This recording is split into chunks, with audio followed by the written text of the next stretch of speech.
I'm sure Jeff needs no introduction because I know there's so many people in the audience who've already talked about how much they love the book. But if you don't know him, Jeff's college roommate at Yale University was Robert Peace, a brilliant and determined student from one of Newark's most challenged neighborhoods.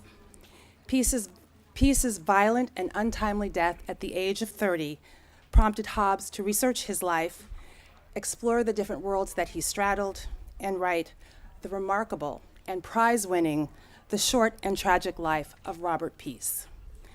Hobbs spent his college career studying English literature. At Yale, he got only a glimpse into the troubled, drug-riddled world of his roommate. Hobbs now lives in Los Angeles with his wife and his 2 children. When I read Hobbs' biography, I wasn't surprised to learn that he had studied English literature. It explains the lyric and poetic voice he used to tell the story, and the empathy that allowed him to write it with perfect pitch. Jeff Hobbs.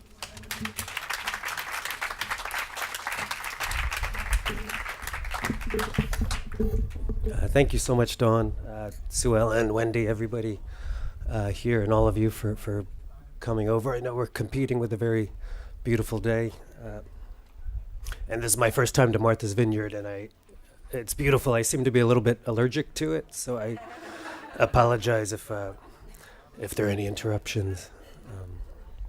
And it's a real honor to talk to anybody about Rob Peace. He was my roommate for 4 years in college. He was a great friend. He bailed me out of fistfights, such as the time I was unfortunately hired as a bouncer for the Yale Symphony Orchestra's Halloween concert, and things went south pretty fast, which was good because I don't know how to be in a fist fight. He also talked me through heartbreak, also good because I didn't know much about girls. Still don't, even though I've been married to one for 10 years. But mostly we just hung out and talked about school, sports, life a little bit. He was a groomsman in my wedding, and later on we lived on different coasts and caught up on the phone 4 or 5 times a year. Not sharing very much because we're guys, and it seemed like life was long and there would always be time for a reunion. There wasn't. A little over 4 years ago, he was shot twice and killed by men in ski masks. This happened in a basement surrounded by marijuana about a mile from the house he'd grown up in outside Newark, New Jersey. I could speak a lot about his neighborhood, but I'll start when I met Rob, the way a lot of randomly paired college roommates meet freshman year, with an awkward head nod, hand slap. What's up? Let's get something to eat. At the time, I knew that he'd gone to prep school, that he played water polo, and he enjoyed hiking the Appalachian Trail. He seemed, aside from being black, like a pretty typical Yale student, and a progressive person might ask if there is such a thing, and I would tell you that there certainly is. You're pretty much looking at one. Rob was not typical, and not just because of where he grew up. It was a rough neighborhood. He grew up hard. His father was arrested and later convicted of a double murder when Rob was 7 years old. That didn't stop his father from using prison phones to go over his son's homework and instill good penmanship. Rob actually, no offense, he had very effeminate handwriting, little circles over his eyes, and he would sometimes even make a little peace sign inside the circles. His mother worked very long hours, not for much money, mostly in hospital, nursing home kitchens. She devoted herself to educating her son, starting with buying him the A volume of the Encyclopedia Britannica and getting more letters when she could pay. And he was very attached to his neighborhood and the people who lived there. But by not typical, I'm talking more about the fact that he was a straight A student in molecular biophysics and biochemistry, which is about as easy as it sounds. Captain of the water polo team. He was in one of those secret, not secret societies Very bright and popular. He had a stable of girls basically on call to come rebraid his cornrows, which took about 3 hours. Just nonstop chatter and laughter. Not everyone liked him. This was because he had very strong opinions, and when he disagreed with you or thought you were being a moron, he'd let you know it, and that wasn't fun. But he would also let you know if he was proud of you. That's very rare for a man, particularly a young man, and his words had experience, maybe even wisdom. And most people liked him a lot, and quite a few people loved him.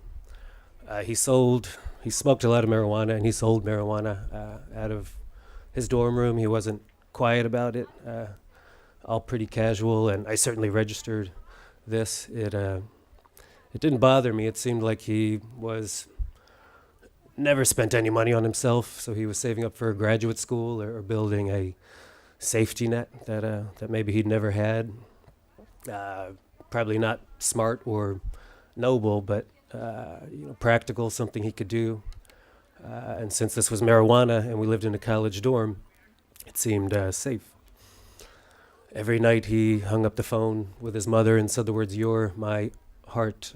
None of this constitutes a typical Yaley.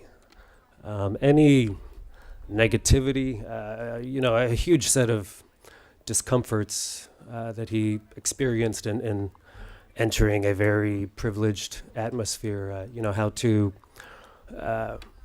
sort of contain the resentment for blithely affluent peers like myself, while at the same time, being very grateful for this gift of a education. It was actually a gift. This rich white banker alum of his high school saw a speech he gave and offered to pay his tuition on the spot. How to manage the guilt for his mother crying every night. The first 3 months he was away, alone in their house for the first time since he was born. The guilt for high school friends, also very bright guys who couldn't go to college for various reasons. How to avert the vitriol that a couple dangerous people back home started to target him with, just for the sake of being a Yaley. That must mean he thought he was better than everybody. How to ask for help without admitting that he needed it. I list these struggles, and it's easy to paint the picture of this brooding Hamlet sort of trudging around New Haven with a scowl on his face. But again, that was not Rob. He, again, was a bright light. He had a very high-pitched laugh. He laughed often, very diverse circle of friends. Any friction he experienced, he dealt with it invisibly and all but alone. From Yale, he took fantastic lifelong friendships with him, and he took the friction with him too. Excuse me. And because we couldn't see it when we saw him receive his Yale diploma in the spring of 2002, he seemed not just destined, but chosen to fulfill all of his dreams and all the dreams others had for him. And he didn't. About 9 years later, I was brushing my teeth, and I learned that he died violently, pointlessly, and very painfully. And about 6 months after that, I found myself in his mom's living room. I was there because of the funeral a few days after he died, alongside the towering grief, unlike anything I'd certainly experienced. There were a lot of stories being shared, mostly really funny and even joyous as the day wore on. And we took that grief and that joy home with us. And in the months that followed, people kept sharing stories on the phone, in person, on Facebook. People from all over the world also asking the hard questions. Why did this happen? A guy so smart, so many gifts, given so many gifts, how to get to this place, and nobody saw it. And at a certain point, I guess I blurted to somebody, foolishly, I guess, that maybe I could make a compilation of these stories, some kind of article, or just a stack of loose leaf paper, something more meaningful than a newspaper article that took the Yale drugs murder banner and left it there. There was more enthusiasm than I expected, and that's how I ended up in Jackie's living room talking about telling her son's story in some form. I expected to meet a still shattered woman, but she smiled. She was very gracious, seemed happy to have me. I was not reluctant, but I was trepidatious to be there. And I was upfront with her with the challenges and uncertainties. The fact that, it's very, very little likelihood of formally publishing anything this sort of sad and this hard. The fact that we would no doubt learn things that she didn't know, didn't want to know. And also, I look the way I look. She said, yeah, I'm sitting here. I see how you look. And yeah, a lot of people felt there was some value in telling the story of his life and not his death. And I asked if she felt the same way, and she didn't even think too long. She said, yeah, that'd be nice. Those were her words.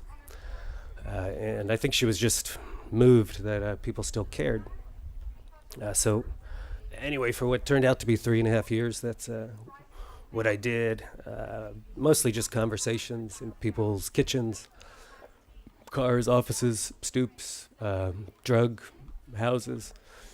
I had never written nonfiction or researched, so this was clumsy most of the time, funny, energizing and cathartic, uncomfortable a lot, once or twice harrowing. Mostly like the funeral, it was very sad and very celebrative, and I learned the journey of his life. I think it's unforgettable. I learned a lot about this country, about cities, education, access, entitlement, identity. I learned a lot about race, and I mentioned this yesterday. When I first met Rob as an oblivious 18-year-old, I was glad to have a black roommate. I consider myself pretty savvy when it came to black culture. This was because I ran track in high school. Spent my summers in vans with my teammates. They called me an honorary black man. I thought I was down. It's hard as an adult, painful to learn how stupid you were as a kid. But it's also valuable, especially, again, if you look like me and you want to have authentic conversations about race now in this time, in the places where we should have those conversations, kitchens, cars, stoops, drug dens, why not? Rob cared about authenticity more than just about anything. Phoniness, being someone you're not, was a high crime to him. He called it fronting, and it really, he paid a lot of attention to it, especially when he had to do it, in environments like Yale. And so I tried to tell this story, for better or for worse, as authentically as he tried to live it, for better and for worse. We could talk about anything I just mentioned. I guess, like to speak a little bit about education and schools, just because it's so important. And Rob's story really illuminates. He went to, again, with his mother's sacrifice and some good luck and generosity, he went to a school called St. Benedict's in downtown Newark, New Jersey. This is a Jesuit school, all boys. It operates through a basically authoritarian control of its students, what it sees as its students' most precious asset, which is their time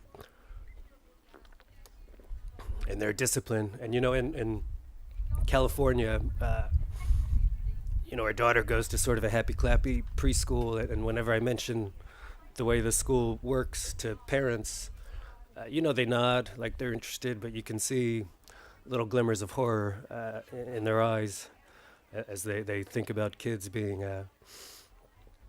controlled in this way. But it was such a privilege to spend a lot of time there.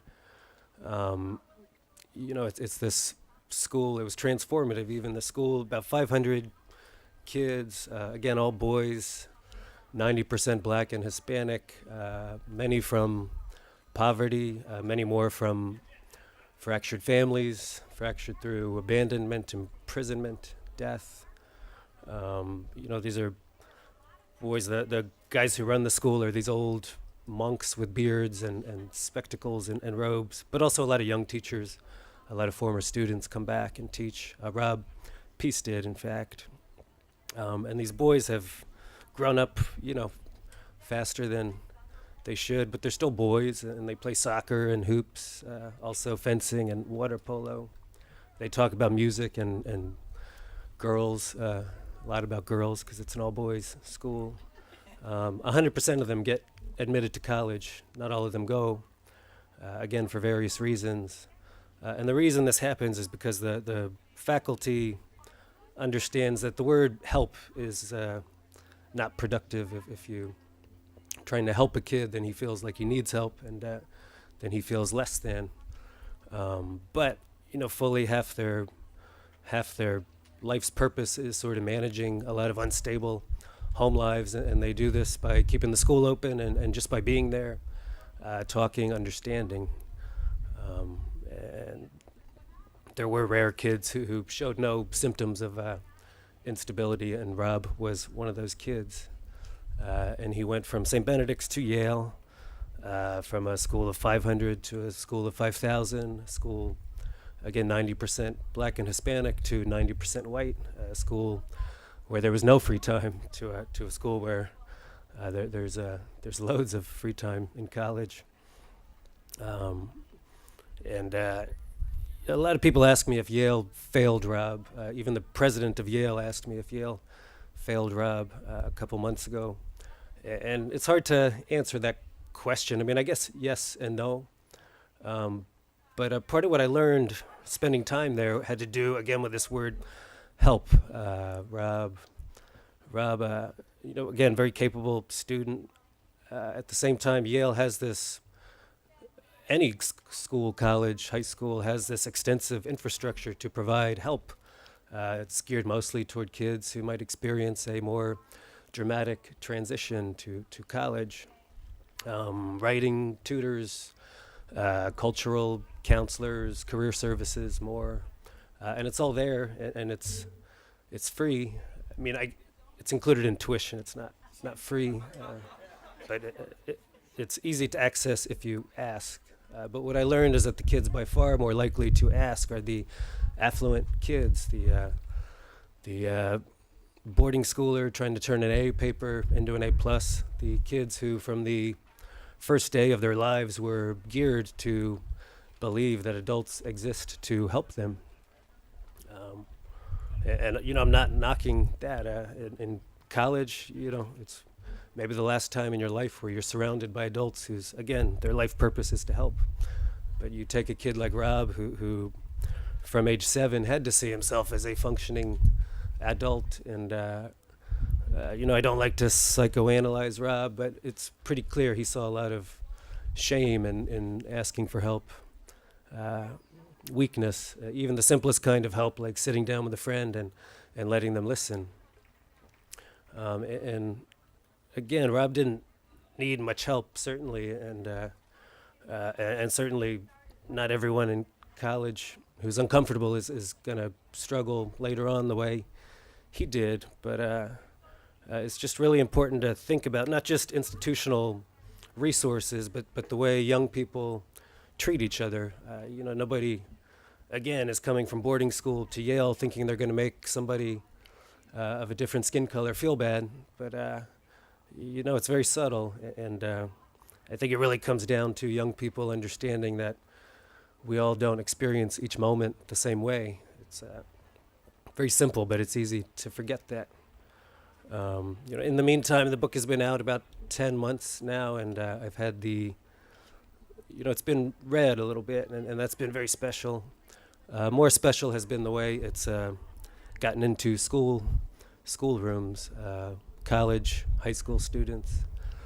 When I graduated, I was very intent on becoming a high school English teacher, but every master's program, fellowship, charter school I applied to just told me, teenagers would beat me up. I didn't have the chops, and I think they were right. So it's been special for me to visit schools ranging from Ivy League, state universities, small liberal arts colleges, historically black universities, bucolic private high schools, vocational high schools, Catholic schools, inner city schools, juvenile halls, and kids' approach to and response to this story varies very specifically according to the environment. But one thing that's common is across, I guess, what you'd call a socio-economic spectrum, is that something about Rob's story compels or even empowers young people to share their own stories in the form of a question or a response to another's question or just a standalone testimony. Parallels to Rob or someone they knew, their parents, and I don't want to sound simple or something, and adults share their stories too, but when adults do it, we tend to be trying to establish expertise or authority with whatever pronouncement we're about to make. And I'm not trying to discourage anybody from sharing your stories later. It's just an observation. But with kids, these kids stand up 16, 17 years old, and they're just saying, I'm here. This is my story. Tell me yours. And again, it's astonishing to witness young people, especially young men, especially young urban boys, assume the vulnerability required to not just to share, but to listen. It's astonishing and maybe not that surprising, since this was a great quality of Rob's during his life. He really drew people out. He made people feel safe, unjudged. He was very curious about people. And when he was a teacher, his great skill was using his own experience to improve the experiences of young men. So, whenever from time to time someone questions my intention or my skill or my right in telling this story, I try to think about that. Teachers from towns I've never heard of and states I've never been to, reaching out and saying that Rob maybe has touched lives, maybe even changed lives, maybe even saved lives. And I do think Rob would be very glad about that. At first, I wondered why this sort of raw response from young people, and I've come to think it has to do with answers. There's very few, if any, answers in this story, and we're all constantly fed answers all the time through our touch screens, the TV, classrooms, just people saying X happened because of Z, and that's that. Those lines here are not clean. They're very hard to untangle. Certainly factors, very relevant and worth discussing, very, very difficult to discuss. There's, again, institutional roles and shortcomings. There's the nuances of racism and poverty. There's severe lapses in personal accountability.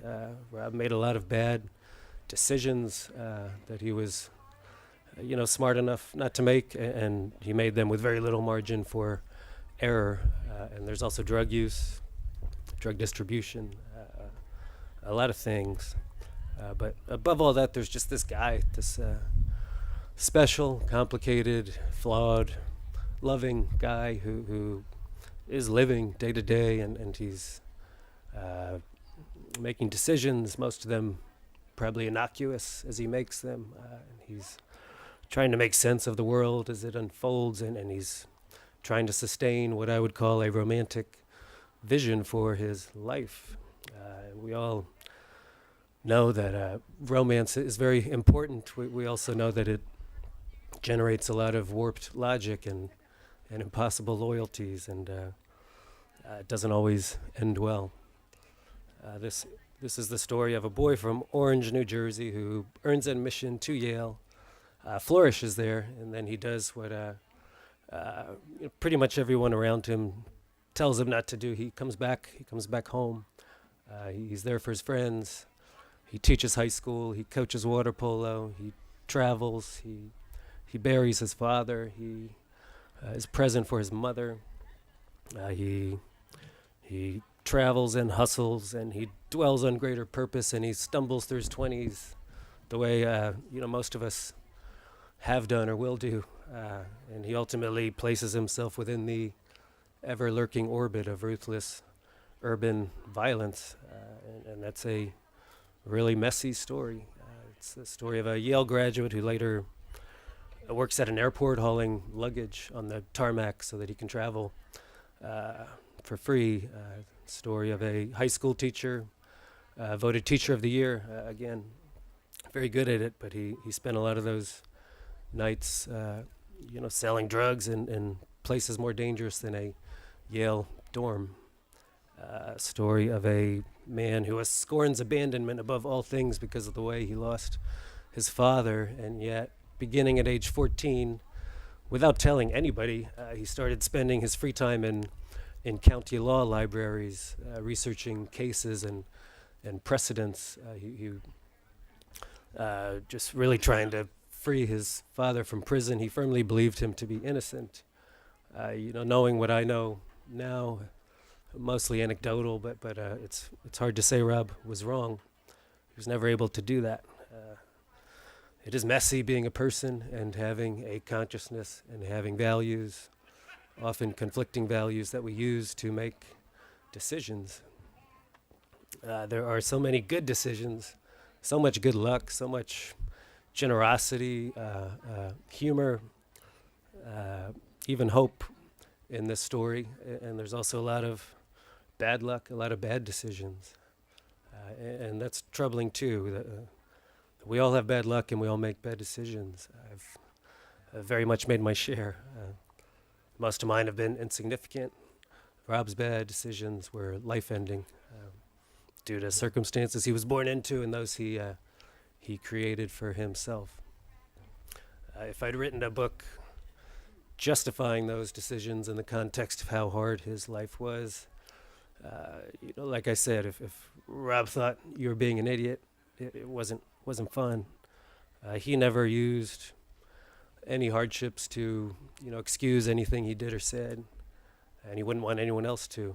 All this book is a, honest account of what I think is a dignified and meaningful life, told mainly through the small moments, the sad, the funny, the tender, the frustrating, maddening, confounding. When Rob died, and still today, a lot of the talk was about he was two people. He lived in two worlds, and it's easy to talk like that. The thing is, I lived with him in a pretty small space for 4 years, and can assure you he was one person. He lived in one world. His world, it was a pretty big one. Contained a lot of environments and influences. Mostly he liked to hang out and hear stories, eat, laugh. He aspired to steer clear of the, harried, financially based lives he saw a lot of people living. He aspired for a particular kind of peace, and maybe he felt he'd earned it. But he ended up mired in the most harried, financially based, unpeaceful occupation there is. And it seemed like his story ended in that basement. It was the same basement where he'd once gathered with his best high school friends and tutored them on math and English homework. But I'm glad to say that it hasn't, and I'm not saying that someone needs a book written about them for their lives to matter. Rob's life mattered on its own, and he made a footprint.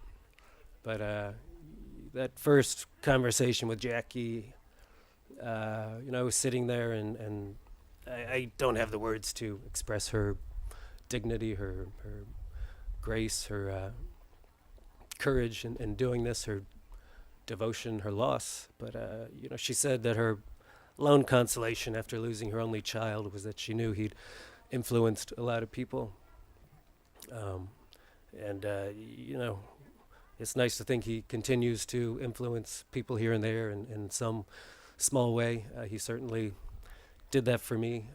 And if he could influence one or two of you, for the better, I'd be very grateful. And I thank you all for coming out to this. Really appreciate it.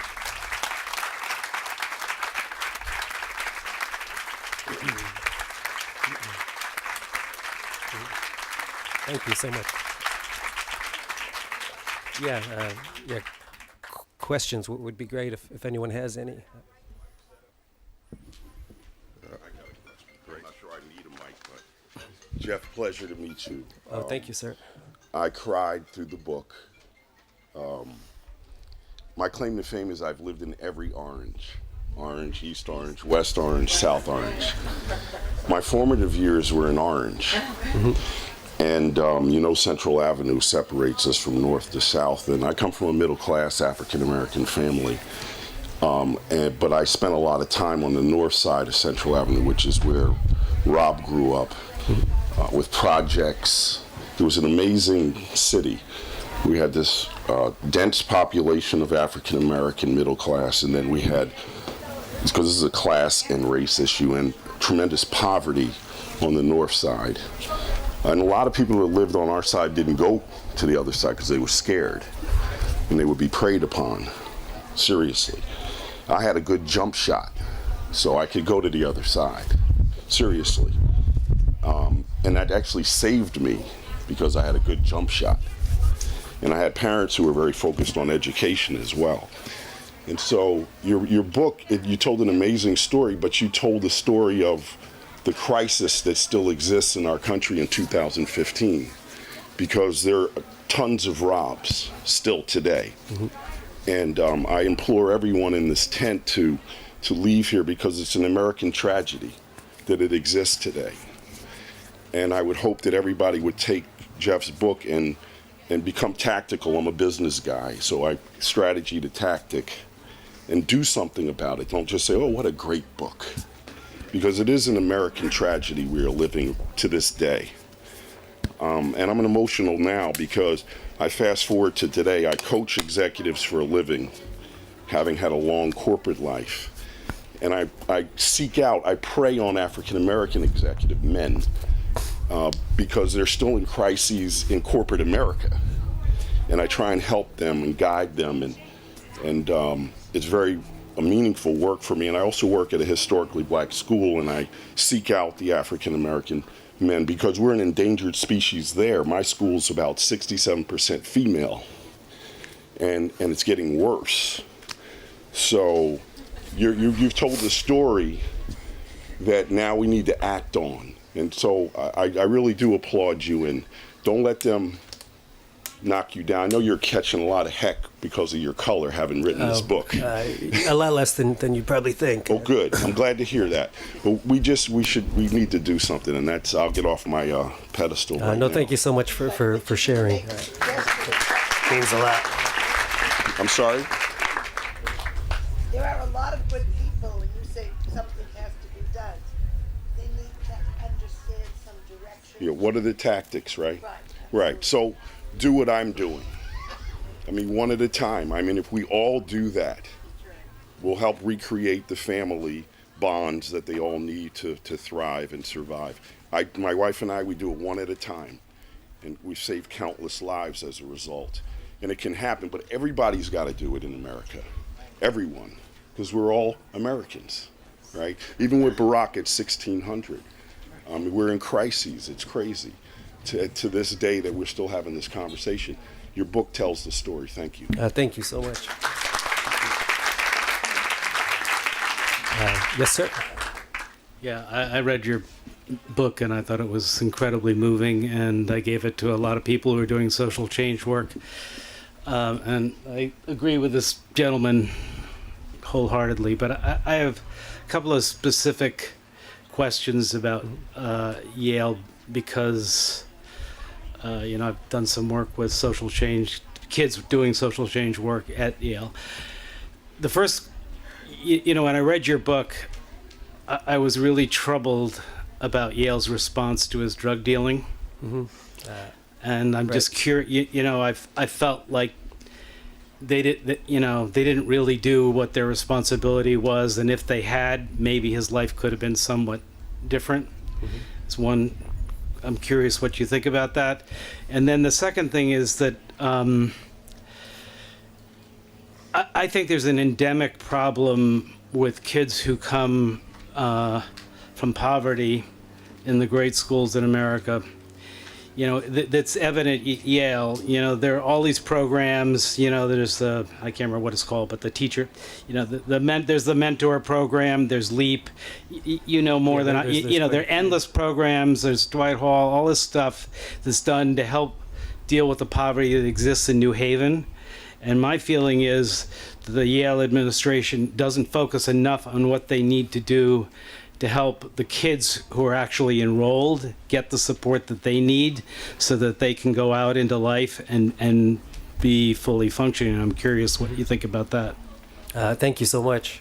And the first half of your question concerns a risk of spoilers, but it's maybe the most controversial part of the book. He was caught at Yale by faculty for selling weed, brought in to a dean's office, and that's punishable by automatic expulsion.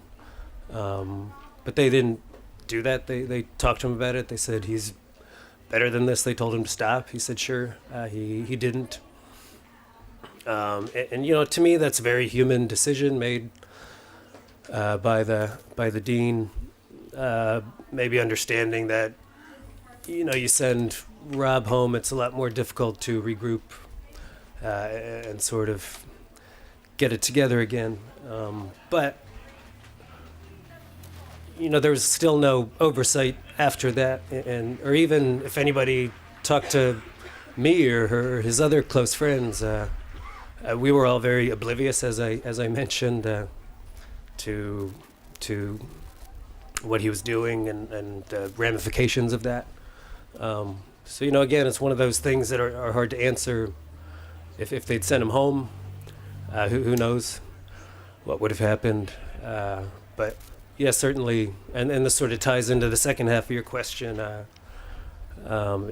know a lot of people, smart, sensitive people at Yale, work very hard on this issue, I guess, for many years. If it was easy to fix, they certainly would have fixed it. And like I said, so much of it is social and how young people treat each other. But the sort of attitude that, the education is a gift and Rob should be grateful and take his diploma and say thank you and sort of walk off into the sunset. And, a lot of people subscribe to that framework, and some people at talks like this can get very fired up about it. But I've had dialogues with college presidents talking about ways where even that simple thing, the exit, could just be made nicer. Bring kids back, or some sort of a Big Brother equivalent program with alumni, and like I said, just have people talking and sharing stories. I spoke to so many dozens of classmates who shared some parallel with Rob, whether poverty or just the stress of the city, and they're all living successful lives. They have homes and families and jobs they like.